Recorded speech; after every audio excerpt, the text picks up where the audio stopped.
fourth graders, more poetry today. We just did a lesson on mood and theme. Two pretty fun things to think about when you read any genre, but right now we're focusing on the genre of poetry. You need a couple supplies for today's lesson. You need your poetry packet, turn to page 7, and you need a pencil. We are going to read this poem, enjoy this poem, and then we're going to take a closer look. Remember, a closer look is to analyze. So to start, let's just read the poem a couple times. I'm going to read it to you. That will be your first exposure to it.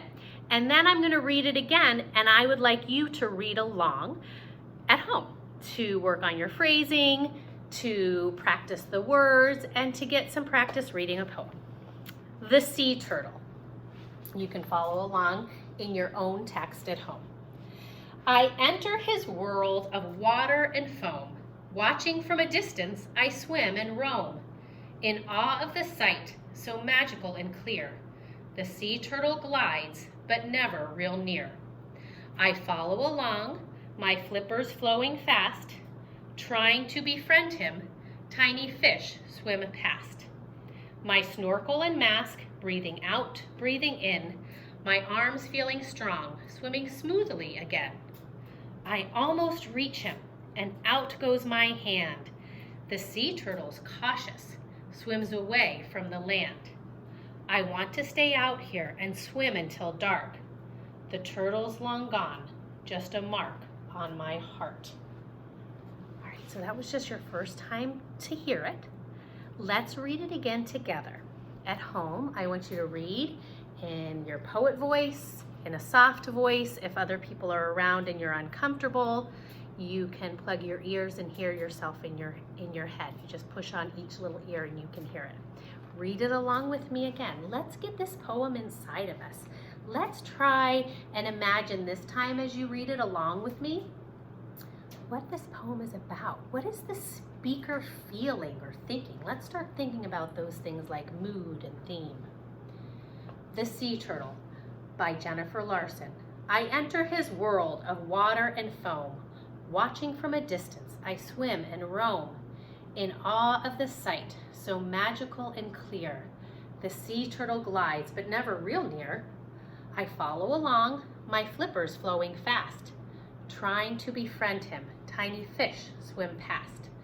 My snorkel and mask, breathing out, breathing in, my arms feeling strong, swimming smoothly again.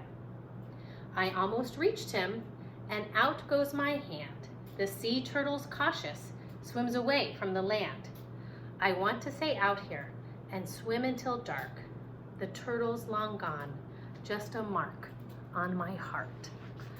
Oh, can you imagine this writer, this speaker is in the ocean swimming and sees a sea turtle? I can't even imagine how magical it would be. Think of when you're underwater and it's quiet and you hear the waves. Even if you're just in a swimming pool or a lake, you know, it's different than being above the water and you see the sea turtle.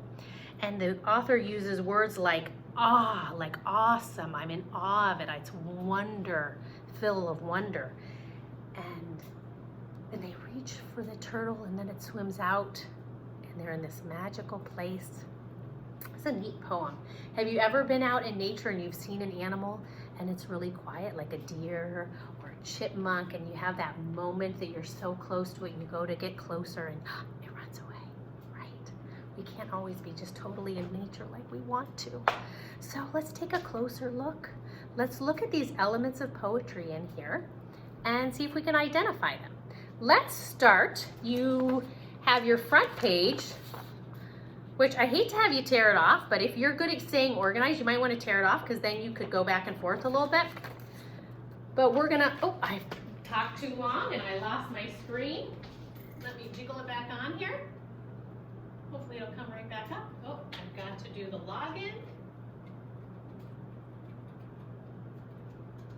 I did it wrong. Ta-da, there it is. Here it is. Okay, let's look at things. First, we're going to look at the stanzas, the groups of lines in a poem. So right away, just from looking at this, we can see it has 1, 2, 3 groups of lines. Now last week, we read the poem The Rain and we analyzed it together and we filled out the questions after. We're gonna do a little something together today, a little something different. We're gonna analyze this poem together. This is a we do, we're gonna do it all together. And then when you click next, you're gonna have a practice quiz to answer the questions. So during this lesson, you want to be sure that you are annotating this text, this poem, with me. So you'll need your pencil and your packet on page 7. First, we're gonna look at the stanzas. So we can see that there are these 3 stanzas. Here's how you can mark those. There's lines over here, but I like to use something called a bracket. That's like the side of a box and label them. There's 1 stanza, 2 stanzas, and 3 stanzas right there. I have them labeled nice and big. Now that we've identified or analyzed the number of stanzas in the poem, this poem has 3 stanzas, I'm going to look at the lines.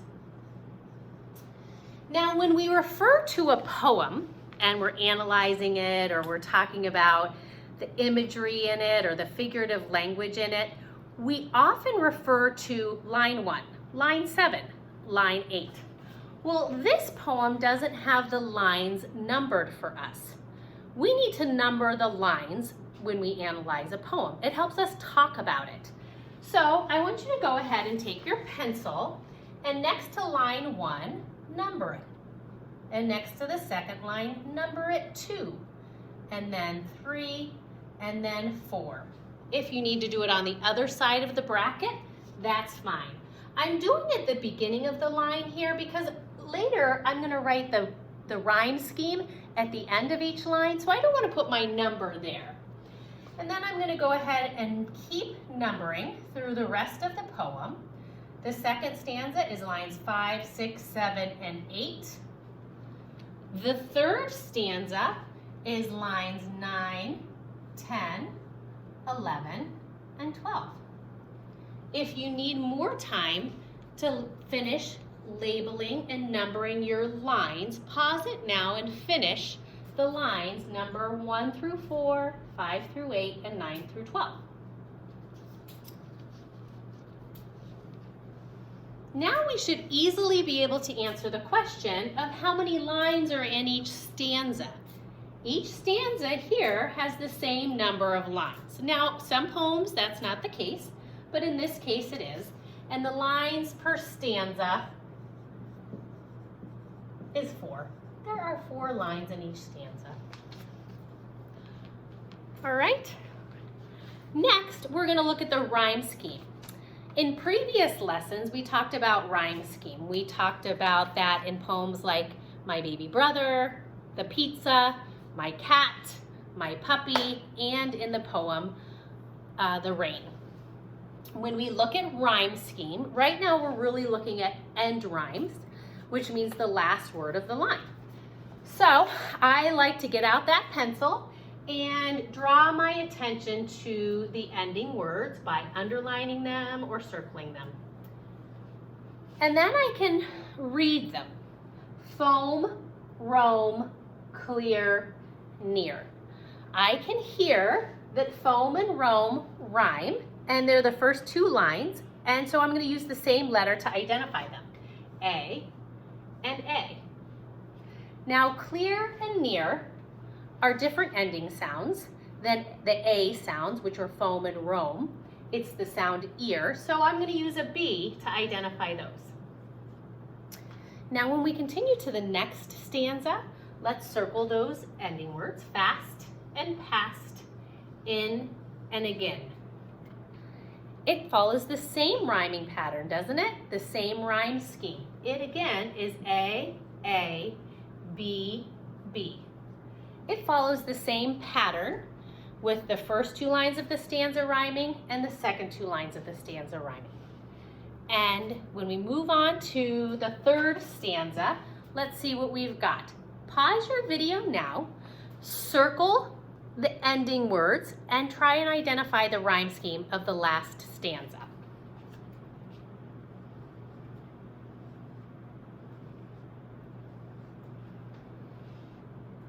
We have the words hand, land, dark, and heart. And I can hear that again, it follows the rhyme scheme of A, B, B. All right, so now we've analyzed the stanzas, we've analyzed the lines, we've analyzed the rhyme scheme. Let's talk about the meter. So the meter, to figure that out, we need to count the number of syllables in the line. So we've got to go back to what you learned in your earlier grade school years, where you clap it out and you recognize the number of syllables. So in the first line it says, I enter his world of water and foam. I'm going to make tiny little marks to mark my syllables. I enter, that's 2 more syllables. His is 1 syllable. World of, water is 2 syllables, and foam. Okay, I'm going to count all my syllable marks. 1, 2, 3, 4, 5, 6, 7, 8, 9, 10.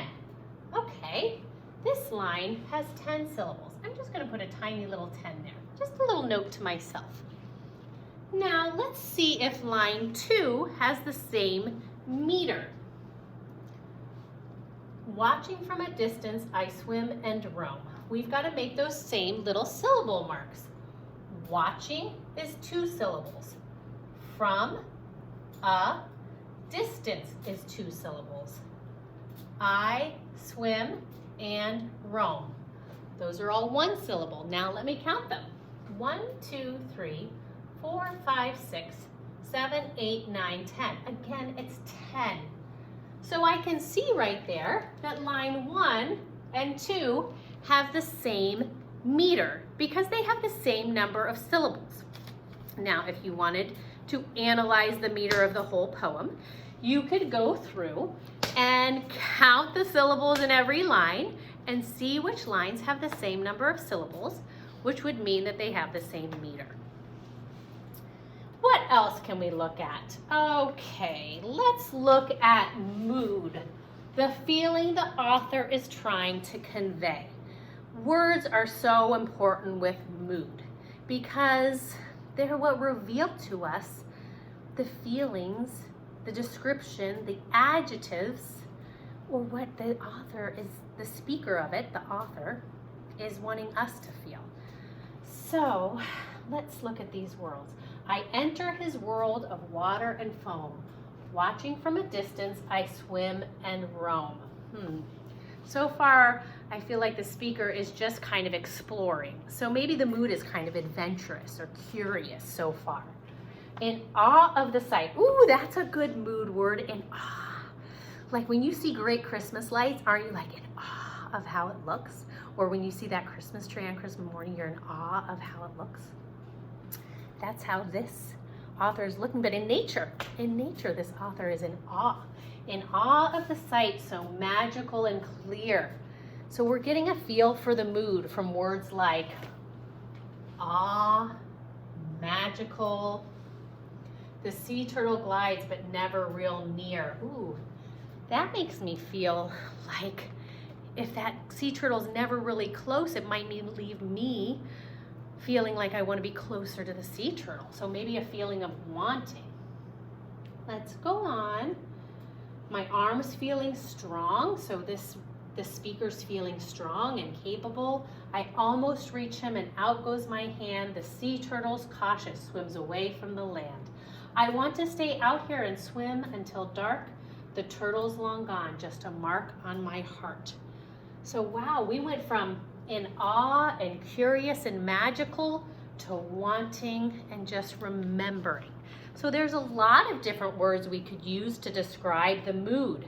It's peaceful out there in the magical water.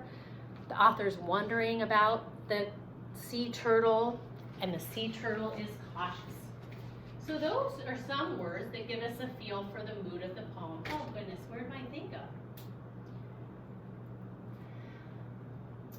Well, this kind of goofs it up. Let me see if I can find my poem.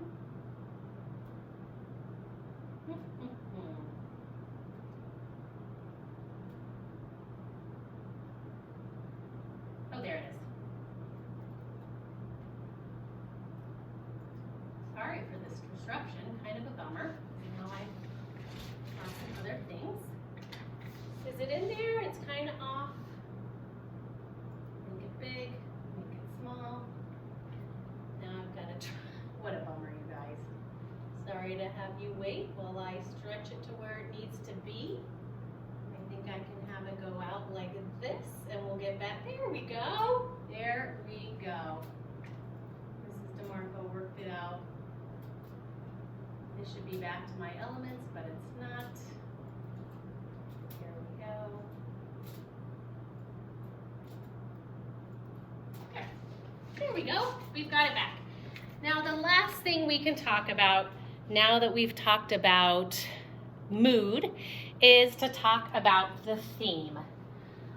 What is the message the author's trying to tell us here about this swimmer having this experience with the turtle but can never really get to the turtle? That's like we talked about in the lesson with theme, that we can enjoy nature but we can't really be part of it. That's what a lot of nature poems are about just observing nature but maybe never quite getting to be part of it. And we can see that in these last lines. I almost reached him, almost, he's almost there. And out goes my hand. The sea turtle's cautious, swims away from the land. I want to stay out here and swim until dark. The turtle's long gone, just a mark on my heart. So after this wonderful, awe-inspiring, magical day in nature, in the ocean, our speaker is left with a lesson that nature is just left with a mark in our heart, but we can't really be in it all the time. So we did it. We analyzed this poem, The Turtle. You have a lot of it marked up, right? We thought about it. We talked about that the mood was like awe and curious, magical, full of wonder. And then we talked about how the theme is like you can enjoy nature, but you can't totally be part of it. That's a really common theme in nature poetry or other nature writing.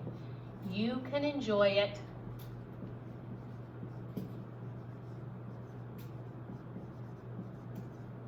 but can't totally be in it.